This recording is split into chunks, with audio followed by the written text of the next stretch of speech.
AP inter result సంబంధించి ఒక good news రావడం జరిగింది. ఈ నెల 12న విడుదలని కూడా చూస్తున్నారు కదా.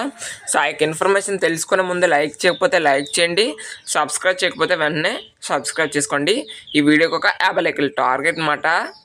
మీరు ఇక్కడ చూసుకుంటే 12న ఇంటర్ ఫలితాలు, ఇంటర్మీడియట్ పబ్లిక్ పరీక్షల యొక్క ఫలితాలను ఈ నెల 12న విడుదల చేసేందుకు ఇంటర్మీడియట్ బోర్డు సన్నాహాలు చేస్తుంది. First year second year results ఒకసారి ఇవ్వనున్నారని చెప్పడం జరిగింది.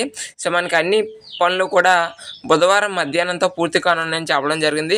సో అంటే మనకి ఈరోజు మధ్యాహ్నంతో ఏవైనా పెండింగ్ గట్టా ఉంటే అవి కంప్లీట్ అయిపోతాయని కూడా చెప్పడం జరిగింది. ఇందులో ఏవైనా టెక్నికల్ ఇష్యూస్ కనుక వస్తే 1-2 రోజులు లేట్ అవుతుంది. ఒకవేళ ఎటువంటి టెక్నికల్ ఇష్యూస్ లేకపోతే ఈ నెల 12నే ఈ యొక్క రిజల్ట్స్ ఇస్తారని వీళ్ళైతే ఇక్కడ క్లియర్గా చెప్పడం జరిగింది. సో మనకి మ్యాక్సిమం ఈ నెల 12నే ఈ యొక్క రిజల్ట్స్ అనేవి రావడానికి ఎక్కువ అవకాశాలు ఉన్నాయి. ఒకవేళ ఏవైనా టెక్నికల్ ఇష్యూస్ కనుక వస్తే డిలే అవుతాయి తప్ప, లేకపోతే మనకి 12న రిజల్ట్స్ అనేవి రాబోతున్నాయి. ఓకేనా. సో ఒకవేళ రిజల్ట్స్ కనుక రిలీజ్ చేస్తే వాళ్ళు అఫీషియల్గా ప్రస్తుతం రిలీజ్ చేస్తారు. ఆ యొక్క ప్రస్తుతం వచ్చిన వెంటనే మీకైతే ఇన్ఫార్మ్ చేయడం జరుగుతుంది. కాబట్టి మన ఛానల్ అయితే సబ్స్క్రైబ్ చేసుకోండి. Thanks for watching this video.